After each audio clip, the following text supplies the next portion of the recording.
Bonjour, aujourd'hui je vous propose la lecture des méditations métaphysiques de Descartes. Première méditation. Des choses que l'on peut révoquer en doute. Ce n'est pas d'aujourd'hui que je me suis aperçu que, dès mes premières années, j'ai reçu quantité de fausses opinions pour véritables, et que ce que j'ai depuis fondé sur des principes si mal assurés ne saurait être que fort douteux et incertain.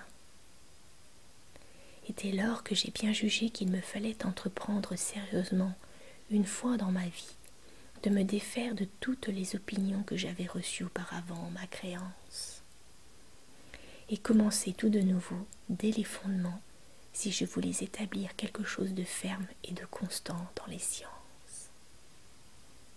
Mais cette entreprise me semblant être fort grande, j'ai attendu que j'eusse atteint un âge qui fût si mûr, que je n'en puisse espérer d'autre après lui, auquel je fusse plus propre à l'exécuter.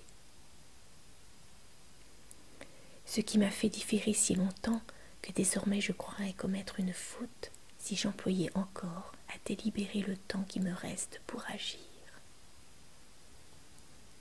Aujourd'hui donc, que fort à propos pour ce dessein, j'ai délivré mon esprit de toutes sortes de soins, que par bonheur je ne me sens agité d'aucune passion, et que je me suis procuré un repos assuré dans une paisible solitude. Je m'appliquerai sérieusement et avec liberté à détruire généralement toutes mes anciennes opinions. Or, pour cet effet, il ne sera pas nécessaire que je montre qu'elles sont toutes fausses, de quoi peut-être je ne viendrai jamais à bout. Mais, d'autant que la raison me persuade déjà que je ne dois pas moins soigneusement m'empêcher de donner créance aux choses qui ne sont pas entièrement certaines et indubitables, qu'à celles qui me paraissent manifestement être fausses, ce me sera assez pour les rejeter toutes, si je puis trouver en chacune quelque raison de douter. Et pour cela, il ne sera pas aussi besoin que je les examine chacune en particulier, ce qui serait d'un travail infini. Mais parce que la ruine des fondements entraîne nécessairement avec soi tout le reste de l'édifice, je m'attaquerai d'abord aux principes sur lesquels toutes mes anciennes opinions étaient appuyées. Tout ce que j'ai reçu jusqu'à présent, pour le plus vrai et assuré, je l'ai appris des sens ou par les sens. Or, j'ai quelquefois éprouvé que ces sens étaient trompeurs, et il est de la prudence de ne jamais se fier entièrement à ceux qui nous ont une fois trompés. Mais peut-être qu'encore que les sens nous trompent quelquefois, touchant des choses fort peu sensibles et fort éloignées. Il s'en rencontre néanmoins beaucoup d'autres, desquelles on ne peut pas raisonnablement douter, quoique nous les connaissions par leurs moyens. Par exemple, que je suis ici, assis auprès du feu, vêtu d'une robe de chambre, ayant ce papier entre les mains, et autre chose de cette nature. Et comment est-ce que je pourrais nier que ces mains et ce corps soient à moi? Et si ce n'est peut-être que je me compare à certains insensés, de qui le cerveau est tellement troublé et offusqué par les noires vapeurs de la bile, qu'ils assurent constamment qu'ils sont des rois lorsqu'ils sont très pauvres, qu'ils sont vêtus d'or et de pourpre lorsqu'ils sont tout nus, ou qui s'imaginent être des cruches ou avoir un corps de verre. Mais quoi? Ce sont des fous, et je ne serais pas moins extravagant si je me réglais sur leurs exemples. Toutefois, j'ai ici à considérer que je suis homme, et par conséquent que j'ai coutume de dormir, et de me représenter en mes songes les mêmes choses, ou quelquefois de moins vraisemblables que ces insensés lorsqu'ils veillent. Combien de fois m'est-il arrivé de songer la nuit que j'étais en ce lieu, que j'étais habillée, que j'étais auprès du feu, quoique je fusse tout nu dedans mon lit.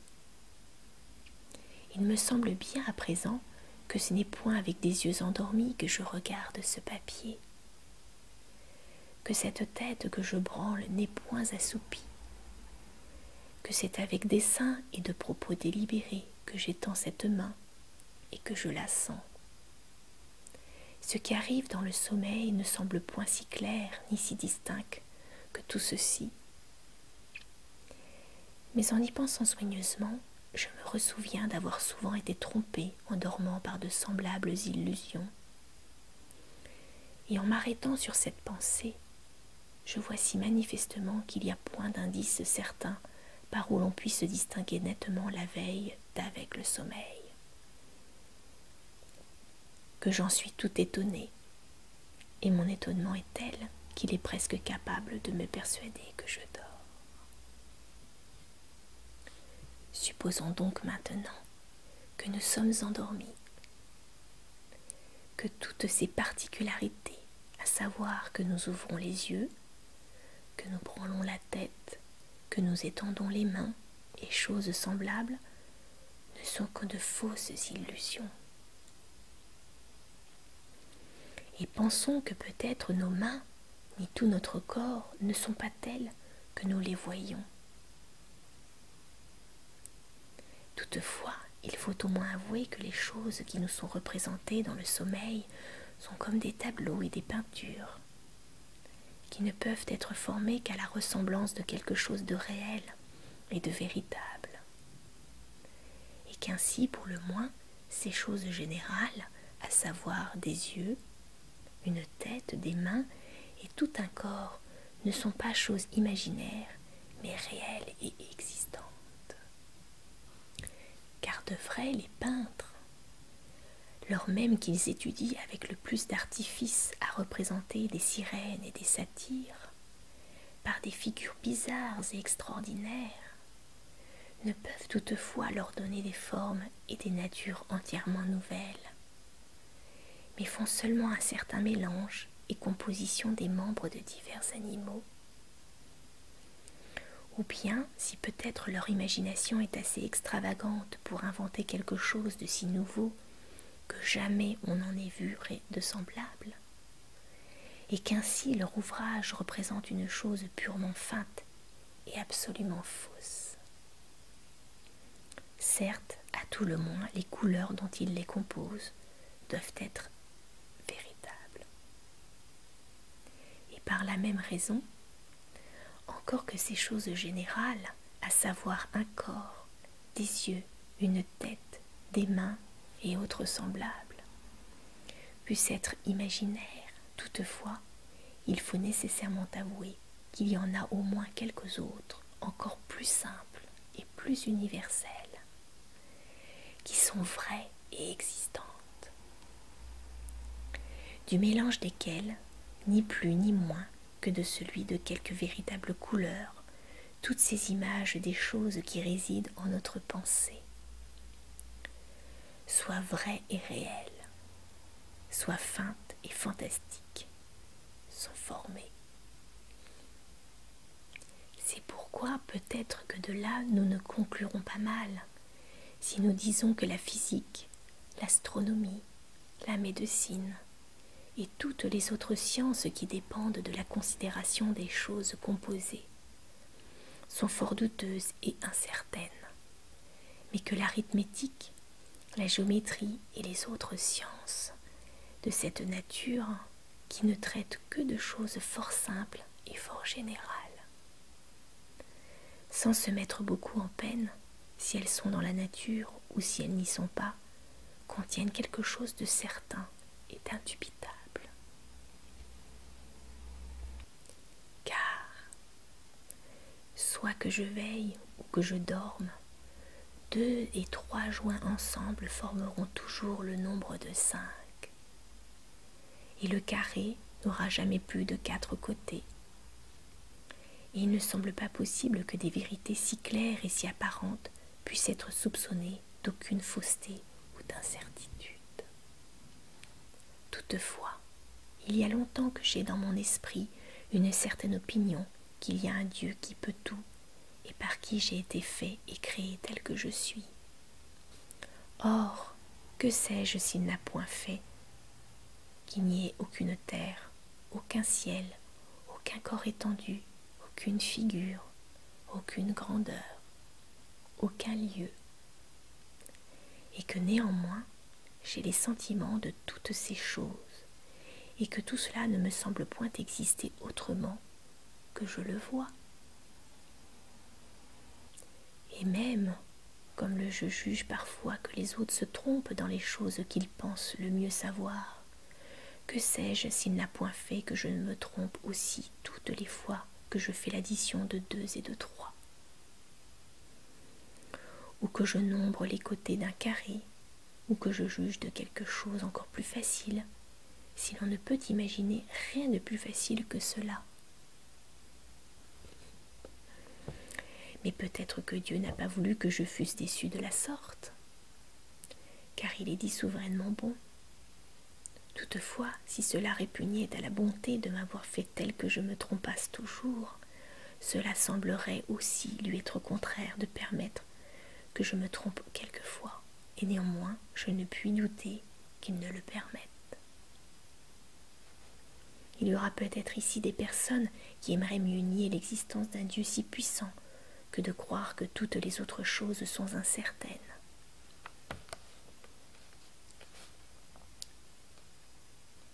Mais ne leur résistons pas pour le présent, et supposons en leur faveur que tout ce qui est dit ici d'un Dieu soit une fable.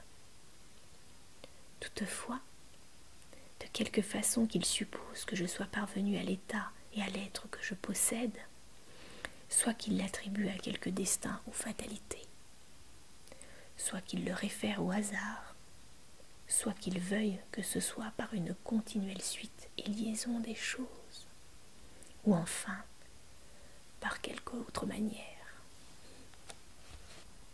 Puisque faillir et se tromper est une imperfection, d'autant moins puissant sera l'auteur qu'ils assigneront à mon origine. D'autant plus sera-t-il probable que je suis tellement imparfait que je me trompe toujours. Auquel raison, je n'ai certes rien à répondre, mais enfin je suis contraint d'avouer qu'il n'y a rien de tout ce que je croyais autrefois être véritable, dont je ne puisse en quelque façon douter.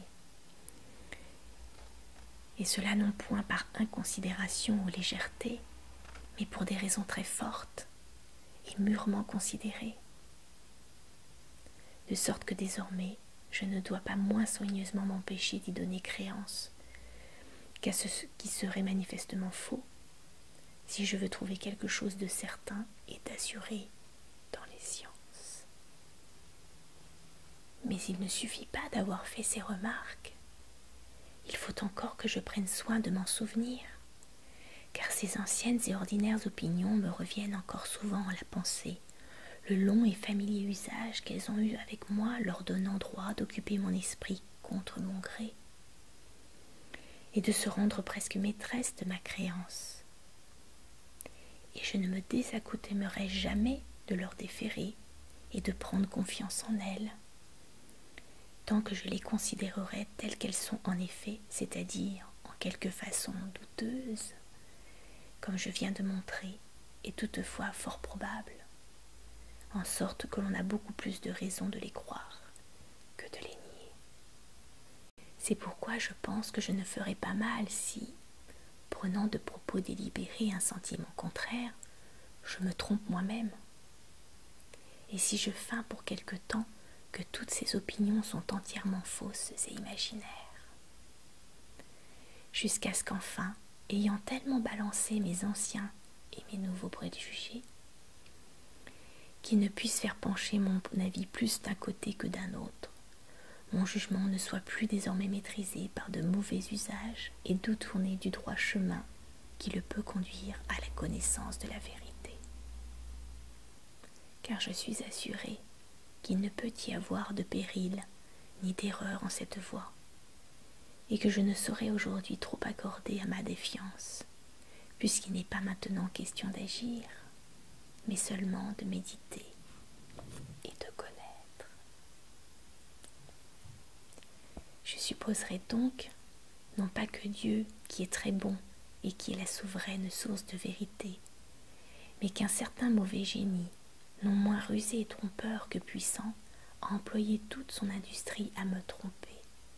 Je penserais que le ciel, l'air, la terre, les couleurs, les figures, les sons et toutes les choses extérieures ne sont rien que des illusions et rêveries dont il s'est servi pour tendre des pièges à ma crédulité. Je me considérerai moi-même comme n'ayant point de main, point d'yeux, point de chair, point de sang, comme n'ayant aucun sens, mais croyant faussement avoir toutes ces choses. Je demeurerai obstinément attaché à cette pensée. Et si par ce moyen il n'est pas en mon pouvoir de parvenir à la connaissance d'aucune vérité, à tout le moins il est en ma puissance de suspendre mon jugement.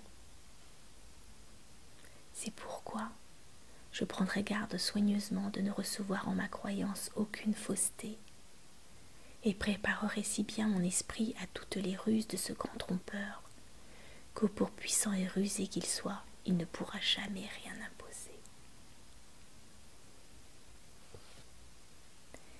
Mais ce dessein est pénible et laborieux, et une certaine paresse m'entraîne insensiblement dans le train de ma vie ordinaire. Et tout de même qu'un esclave qui jouissait dans le sommeil d'une liberté imaginaire, lorsqu'il commence à soupçonner que sa liberté n'est qu'un songe, craint de se réveiller, et conspire avec ses illusions agréables pour en être plus longtemps abusé. Ainsi, je retombe insensiblement de moi-même dans mes anciennes opinions, et j'appréhende de me réveiller de cet assoupissement, de peur que les vieilles laborieuses qui auraient à succéder à la tranquillité de ce repos, au lieu de m'apporter quelques jours et quelques lumières dans la connaissance de la vérité, ne fût-ce pas suffisante pour éclaircir toutes les ténèbres des difficultés qui viennent d'être agitées.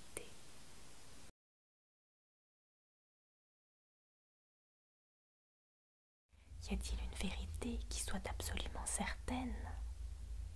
C'est à cette question que Descartes cherche une réponse dans les méditations métaphysiques. Ces méditations sont une expérience philosophique. L'usage du terme méditation, peu courant en philosophie, n'est pas un hasard.